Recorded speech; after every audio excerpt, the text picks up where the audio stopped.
मी तयार नाही ना, मला ठरवू द्या. मी शेतकऱ्यांवरतीच बोलतोय ना. अध्यक्ष महोदय, मी शेतकऱ्यांवरतीच बोलतोय ना, थांबवा. समिती बिमिती जाऊ द्या, काय समितीने बनवणार आहे? सरकारची जबाबदारी नाही अध्यक्ष महोदय. कशाच्या जीवावर? कसल्या शेतकऱ्यांचं सरकार? आपण जे काही सांगितलेलं आहे तसं उद्या दिवसभर चर्चा या विषयाची त्यांनी घ्यावी. आम्ही त्याला उत्तर द्यायला तयार आहोत. तर आता चर्चा घ्यायला हरकत नाही.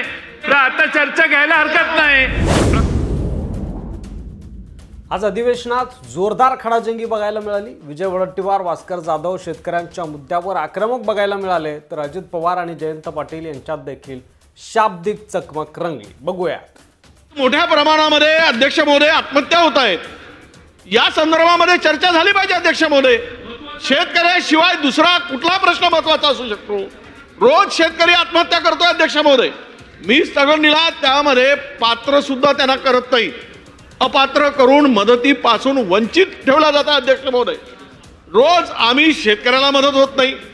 767 प्रकरण या वर्षामध्ये शेतकऱ्यांच्या आत्महत्यांची आली. 3 महिन्यामध्ये जर या राज्यातील 767 शेतकरी आत्महत्या करत असतील तर राज्य कुणासाठी चाललंय? कुणासाठी राज्य करतायत? हे सरकार कुणासाठी काम करताय अध्यक्ष महोदय? सरकारची तिजोरी खाली आहे. इन्फ्रास्ट्रक्चर उभं करायसाठी सरकारची तिजोरी आहे आणि शेतकऱ्यांचं कर्ज माफ करायसाठी सरकारकडे पैसे नाहीत का? शक्ती मार्गाला दणक्यामध्ये 20,000 कोटी रुपये देऊ शकता. मग शेतकऱ्यांना आणि 1 लाख कोटीचा तुम्ही रस्ता बांधू शकता, तर मग शेतकऱ्यांना देण्यासाठी पैसे नाही, शेतकऱ्यांच्या कर्जमुक्तीसाठी पैसे नाहीत. जोपर्यंत या सभागृहामध्ये ही चर्चा आता सुरू करावी अध्यक्ष महोदय, मी सत्तांतरणी दिली. समिती बिमिती जाऊ द्या, काय समितीने बनवणार आहे? आणि अवकाळी पावसाचे पैसे दिले नाहीत, अवैध मामला गारपिटीचे पैसे दिले नाहीत, मागील वर्षीचे पैसे मिळाले शेतकऱ्याला. शेतकरी रोज आत्महत्या करतोय तरी सरकारला अध्यक्ष महोदय. पुढे जाऊया. आज ज्या एका शेतकरी कुटुंबाचा माझे सन्मान्य सदस्य विजय वडेट्टीवार यांनी उल्लेख केला, म्हणजे नवरा बैलाच्या जागी ते जुंपला गेलाय. सरकारची जबाबदारी नाही अध्यक्ष महोदय. अधिवेशन चालू असताना आम्ही सरकारकडून जबाब मागायचा नाही, कधी मागायचा? ज्यावेळेला एरवी सरकार वाटेल ते घोषणा करत असतं. पण अध्यक्ष महोदय, अधिवेशन चालू असताना अशा विषयावर तुम्ही चर्चा नाकारता. आमचं म्हणणंही ऐकून घेत नाही. नियमामध्ये हा प्रस्ताव कसा बसतो हेही तुम्ही ऐकून घेत नाही. कशाच्या जीवावर? कसल्या शेतकऱ्यांचं सरकार? कशाला शेतकऱ्यांची कड आणतो या ठिकाणी? आणि म्हणून अध्यक्ष महोदय, माझं स्पष्टपणे म्हणणं आहे की आम्ही दिलेला हा प्रस्ताव नियम 97 मध्ये तंतोतंत बसतोय. याची सर्वस्वी जबाबदारी सरकारवर आहे. अधिवेशन चालू आहे, सरकारचा डायरेक्ट संबंध या घटनेशी आहे. या आत्महत्यांशी संबंध सरकारचा डायरेक्ट संबंध आहे. म्हणून मी मेरिटवर न बोलता मी हा प्रस्ताव कसा या ठिकाणी मंजूर होऊ शकतो याच्यावर बोललोय. आणि म्हणून हा प्रस्ताव स्वीकारा, तात्काळ चर्चा सुरू करा, ही आमची मागणी आहे. रुलिंग देऊ दे. आम्हाला कुठेही चर्चेत पळवाट काढायची नाही, चर्चा करायची आहे. अतिशय व्यवस्थितपणे प्रत्येकाची उत्तरं आमच्याकडे आहे. परंतु विरोधकांना जाणीवपूर्वक राजकारण करायचं आहे आणि शेतकऱ्यांचं नाव घेऊन ह्या राजकारण करण्याचा दुर्दैवी प्रयत्न करतात. आम्ही देखील शेतकरी आहे, आम्हालाही शेतकऱ्यांच्या प्रश्नाची कणव आहे, जाणीव आहे. काही गोष्टी एखाद दुसऱ्याच्याकडनं वेगळ्या प्रकारचं वक्तव्य झालं असेल त्याचं समर्थन कुणीच करणार नाही. शेतकरी हा लाखाचा पोशिंदा आहे, बळीराजा आहे, त्याच्याबद्दल सरकारचं दुमत असण्याचं अध्यक्ष महोदय काही कारण नाही. परंतु आपण बघताय आमची तयारी, आज पण चर्चा करायची तयारी, उद्या पण चर्चा करायची तयारी आहे. पण हे अशा प्रकारचा एक ह्या सभागृहाच्या माध्यमातून राज्यातल्या लोकांच्या पुढं असा भाऊ करण्याचा प्रयत्न केला जातोय की हे शेतकऱ्यांच्या प्रश्नाच्या बद्दलची चर्चा करू इच्छित नाही, हे पळवाट काढतात. असं कुठलंही नाही.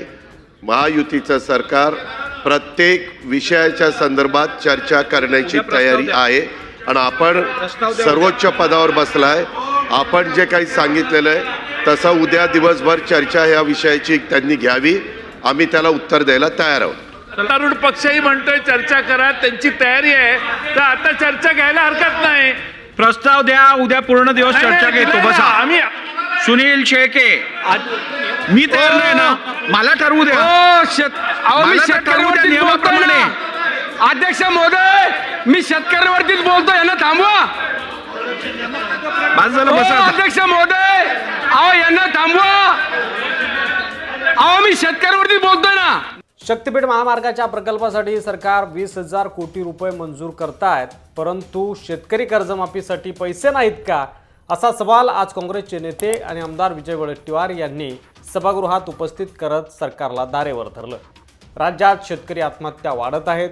दररोज शेतकरी आत्महत्या होत आहे. राज्यात यावर्षी जानेवारी ते मार्च या कालावधीत 767 शेतकऱ्यांच्या आत्महत्या झाल्या. यातील 200 प्रकरणं अपात्र ठरवली असून 194 प्रकरणांची चौकशी प्रलंबित आहे. एकीकडे शेतकरी आत्महत्या होतात, त्यांना हे सरकार मदत देत नाही असा आरोपही विजय वडेट्टीवार यांनी केला. शेतकऱ्यांच्या प्रश्नावर काँग्रेस विधिमंडळ नेते विजय वडेट्टीवार यांनी आज विधानसभेत स्थगन प्रस्ताव दिला होता. कृषी मंत्री शेतकऱ्यांना भिकारी म्हणतात. माजी मंत्री बबनराव लोणीकर शेतकऱ्यांविरोधात आक्षेपार्ह विधान करतात आणि त्यांचा अपमान करतात. शेतकऱ्यांच्या शेतमालाला हमीभाव मिळत नाही. सोयाबीन उत्पादक शेतकऱ्यांना पैसे मिळाले नाही. कापसाला भाव मिळालेला नाही. सरकारने शेतकऱ्यांच्या मालाला 1.5 पट भाव देऊ असं आश्वासन दिलं होतं. निवडणुकीआधी कर्जमाफी करू अशी घोषणा केली होती. आता मात्र सरकार समितीला पुढं करत आहे. शेतकरी कर्जमाफीसाठी समिती नको अशी भूमिका विजय वडेट्टीवार यांनी विधानसभेत मांडली.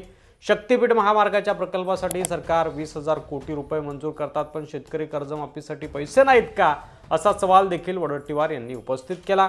राज्यातील शेतकऱ्यांची अवस्था बिकट आहे. नांगराला बैल जुंपण्याचा खर्च परवडत नाही म्हणून लातूरमधील एका 65 वर्षीय अंबादास पवार या शेतकऱ्यानं बैलाऐवजी स्वतःला नांगराला जुंपलं. त्यामुळे सर्व कामकाज बाजूला ठेवून शेतकऱ्यांच्या प्रश्नावर चर्चा करावी अशी मागणी काँग्रेस विधिमंडळ नेते विजय वडेट्टीवार यांनी केली. अध्यक्षांनी मात्र स्थगन प्रस्ताव फेटाळल्यामुळे विरोधक आक्रमक झाले. शेतकरी प्रश्नावर सरकार असंवेदनशील आहे, चर्चा टाळत असल्यानं सरकारचा निषेध करत विरोधकांनी सभागृहाचा बहिष्कार केला. विजय वडेट्टीवार यांना समर्थन देण्यासाठी भास्कर जाधव देखील उभे राहिले. त्यांनी देखील आपल्या भाषणातून सरकारवर ताशेरे ओढले. आमची चर्चेसाठी तयारी आहे, पण आपण चर्चा उद्या करू असं अजितदादांनी सुचवलं. आम्ही कर्जमाफीबद्दल सकारात्मक आहोत असा सूर देखील अजित पवारांनी आवळला. मात्र जर सरकार चर्चेसाठी तयार आहे तर मग आत्ताच चर्चा घ्या असं जयंत पाटील अजितदादांच्या उत्तरावर म्हणाले. त्यानंतर मावळचे आमदार सुनील शेळके यांनी शेतकऱ्यांच्या व्यथा मांडल्या. एकूणच काय तर शेतकऱ्यांच्या आत्महत्यापासून ते कर्जमाफीपर्यंत, हमीभावापासून ते अपमानकारक वक्तव्यापर्यंत सगळ्या गोष्टी सरकारची असंवेदनशीलता आणि ढिसाळ धोरण उघड करत आहे. शेतकरी हा फक्त मतांसाठी उपयोगी असतो, बाकी काळात त्याला दुर्लक्षित केलं जातं. त्यामुळे मित्रांनो, प्रश्न तुमच्या आमच्या अन्नदात्याचा आहे. शेतकऱ्यांच्या व्यथा, आत्महत्या, त्यांचं दुर्लक्षित होणं हे सगळं तुम्हाला योग्य वाटतं का? सरकारचं हे धोरण तुम्ही स्वीकारता का? कृपया कमेंट करून आपली मतं नक्की कळवा. हा व्हिडिओ जास्तीत जास्त शेअर करा, कारण शेतकऱ्यांचा आवाज कुठेही थांबता कामा नये. धन्यवाद.